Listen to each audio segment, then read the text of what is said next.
At dun sa dalawang host na wala akong ginawa kundi tumawa. Hindi kayo ganyan dati. Hindi tayo ganito dati. No. Siguro yung mga damit ninyo, binili pa ninyo. Ang maganda, wala na tayong problema na manghiram sa iba. Tama po. At higit sa lahat, ang laki ng pinagbago ng mga bunga natin. Bukhang payaman. At higit sa lahat, talagang mayaman. Ako po'y naniniwala, kung titingnan niyo po yung paligid niyo, yung baba natin, walang kotse dati. Ngayon po, ang dami ng kotse sa baba. Ibig sabihin, kung mayroong nagsimula, kami, sumunod, kayo, pwedeng mangyari yung nangyari sa amin. Tama po? Ngayon, ikaw na nandyan, na in-invite ka, huwag mo pong pakawalan yung opportunity na ganito. Kasi kung minsan lang to Tama? Ngayon, kung isang bagay lang, kung titinan mo, mahirap bumalik sa dati. Isang buwan, huwag kang umasa. Isang buwan, huwag kang mag-opti. Mahirap bumalik sa dati. Kaya po, minsan, kami po'y nagtataka, bakit may humihinto? Bakit may nag-quit? May lumilipat ng ibang company. Ngayon, ang bagay po na yan, Ma'am Sir, para po sa inyo lahat, hindi na po bago sa amin. Nagsimula po lahat yan, una sa lahat, hindi ka nagkakaroon ng resulta kay Opti. At higit sa lahat, nag-iinit yung damdamin mo. Kung ikaw ngayon, maswerte ka Bakit? Opti ka, top uplines ka, pinili ka ng upline mo dito. Walang top upline sa ibang company na nagtuloy na naging successful. Lahat ng top upline na nagtuloy, nag-successful yan. Tama? Isa lang po ang dapat mong lagi mong iisipin Ayaw ko nang bumalik sa dati. Ayaw ko nang maghirap. Ngayon, kung ang bagay po na ayaw mo, kailangan ko may kapalitang sakripisyo. Tama mali? Magsakripisyo ka. Lahat kasi tayo nagsasakripisyo. Kaso nga lang, parang ang hirap makakuha ng success. Huwag mong i-comfort sarili mo. Kung gusto mo po na mas lalo pang matuto, lumayo ka. Huwag kang tumayo sa comfort mo. Lahat ng natutunan mo sa training, sa apply mo, sa mentor mo, i-apply mo sa labas. Ang dami na siksik na, di ba? Kung siksik yan, bawasan mo. Ang taong tamad magturo, siya yung taong malilit ang kita pagdating ng panahon. Pero kung yung taong masipag magturo, at yung taong maraming alam, lahat yan ay ina-apply sa labas, sila yung malaking resulta. Tandaan niyo po, ang sabi sa amin ni Chairman noon, Lester, ano pa ba kailangan mo? Gusto mo sa buhay? Meron pa ba? Kung bakit ang tao nagiging mahirap, ayaw kasing lumugar doon sa utak ng payaman. Nagtitiis kung anong meron siya ngayon. At ang ini-insist niya, kung ano yung nakikita niya sa paligid, doon lang siya nakikiayon. Hindi po pala ganun. Ang ugali ng taong mayaman, sila yung mga taong hindi nagkukumport ang sarili. Tingnan niyo po sarili niyo ngayon. Sino po ang extreme na walang problema ngayon tuwing Friday?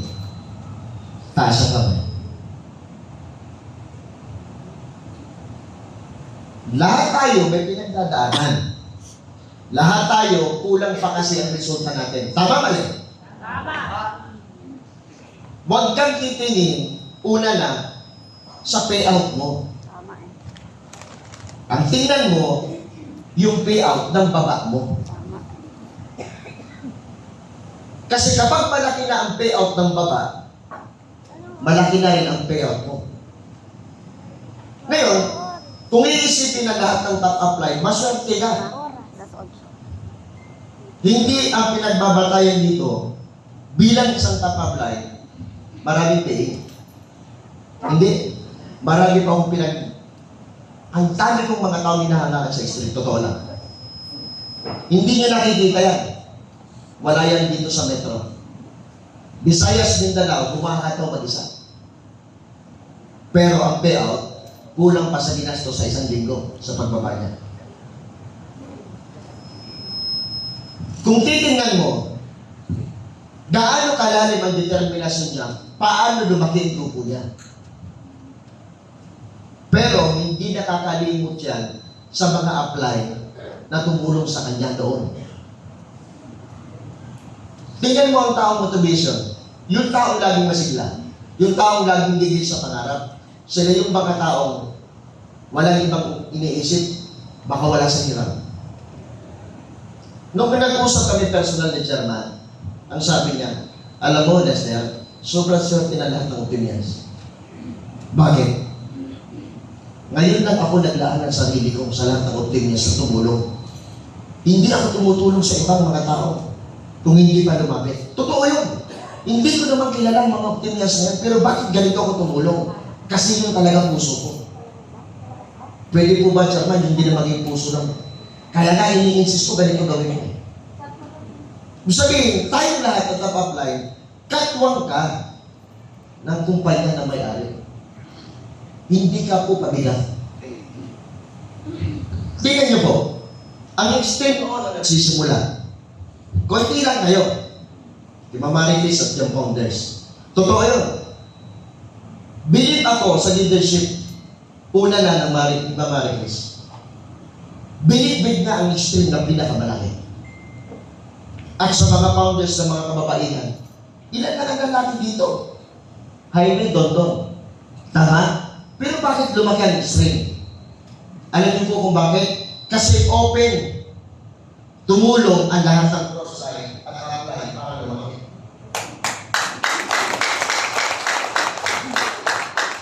Hindi nyo kakayanin lumaki ang grupo nyo mag-isa. Hindi sa layunin kaya mo. Sa layunin na yun ang kultura. Ang opti po lumaki, hindi dahil lang po kay Chairman, kundi po sa kultura ang in-insist ni Chairman sa panganahon na. Tandaan niyo po, Ma'am Sir, huwag tayong maging malaking ulo pag may resulta na. Kasi po nakikita ko rito, nakausap ko si Judy Boy, nung nag-success yung kami, di ba, Judy Boy? Iba. Iba ang naging success count doon. Lumabas talaga ang pagkatao ni Judy Boy doon. Wawa sa atin yan, dagat mo eh. Ang sabi ko sa kanya, ito po tandaan nyo, ang biyaya, nawawala yan. Minsan po, pinapaalalahanan ka. Huwag kang maging comfort. Huwag mong isipin na masyadong madamot ang Diyos sa'yo. Nung nilapitan ko si Judy Boy noon, hindi ko maipunta kanya sarili. Imagine mo, ito yung bilog. Hinahanap ko siya, nasa si Judy Boy. Nakatalikod, nakaharap sa dagat. Ito yung bilog. Ito yung dagat. Naginawakan ko siya, nanginginig. Alam yung sinabi niya, mahirap pala apply ko bagsak. At parang nagkaroon ako ng pasanin noon na ang hirap palang mag-handle ng malaking grupo. At ako hindi masyadong pinapaniwalaan. Nangyayari bang hindi ka panawalaan ng grupo mo? Yes. Isa lang ang bottom line. Bakit hindi ka pinapaniwalaan ng grupo mo? Una, hindi kasi nakikita sa iyo ang lahat ng sinasabi mo. Tama. Tama mali? Tama. Kapag ang apply, nagbaba, panghawakan mo, ikaw ang unang mumakbang. Ano pa? Huwag kang magko-comfort sa kinikita mo ngayon. Tandaan niyo po, ang 300,000 at 200,000 per week, kung gusto mo ng malaking pangarap, hindi yan ang dapat mong kinikita. Hanggang yun po, puyat pa rin kami. At nag-apply kami sa 2024. Kasi po, proud ako. Kasi may kaliwa at kanan na ako na Holoping. Mama ni Chris, Anthony Hernaez, Holoping ng 2023. Silang dalawa, level 9. Pero, tandaan niyo po, ibibigay ba natin ang Holoping sa iba? Hindi. Ha? Wala pang nag-i-claim na Holoping sa stream. Meron! Yes! Tandaan niyo po, pag wala nag-Holoping, bababa lahat ng payout niyo.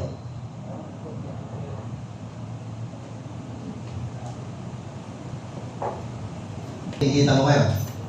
Sino masaya kumikita ng 100,000 sa linggo? Kita ng 50 mil sa linggo. Ito ba yun?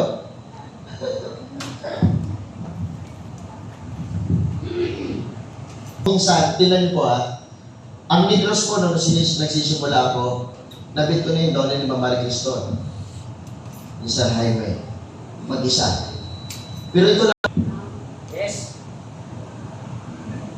lagi ako walang kasama. Okay lang, lagi walang kasama. Okay lang. Para lumibas agad yung eagerness mo at yung lahat ng nalalaman mo. Huwag kang matakot mag-network mag-isa. Mas maganda nga mag-isa eh. Bakit? Mas lalong lalabas yung nalalaman mo at yung init ng sarili mo na mas lalong kumawala. Ano kung wala si apply? Sapat na yung panahon. Tama ba? Sino po dito ang gustong mapasama sa top earner next year? Taas ang kamay. Yes! Diba? Hindi. Guys, ito po, sandali lang to. Huwag kayong makakalimot sa mga taong nakagawa. Lagi po kayong magtatanong.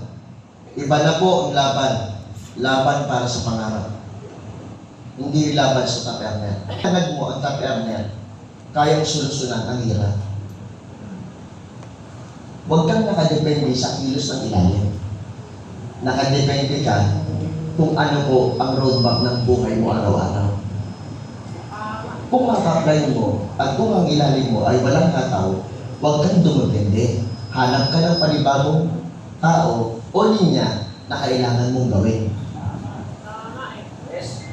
Yung, ang pangit po na salitang ganito, anong schedule mo, sama ako? Huwag mong tatanungin yan. Ang downline mo po, ang ilalim mo, ang business partner mo ang magtanong.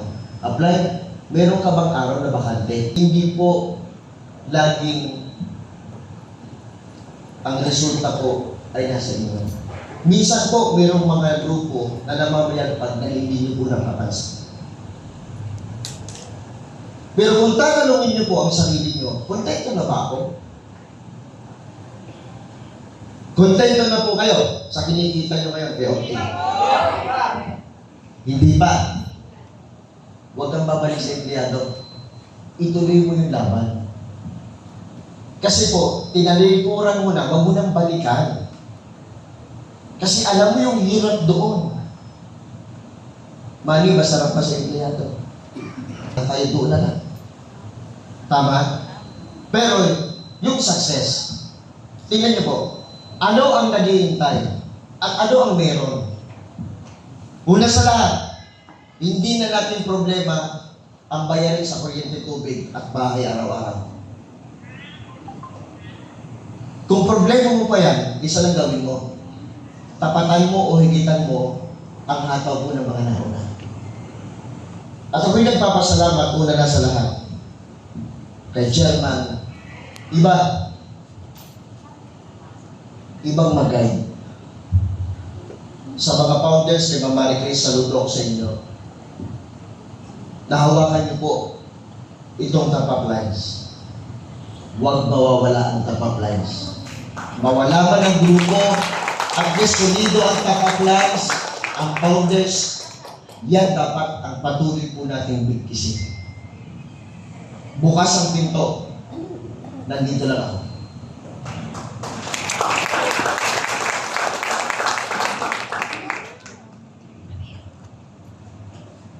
Ayun, bigay ka na.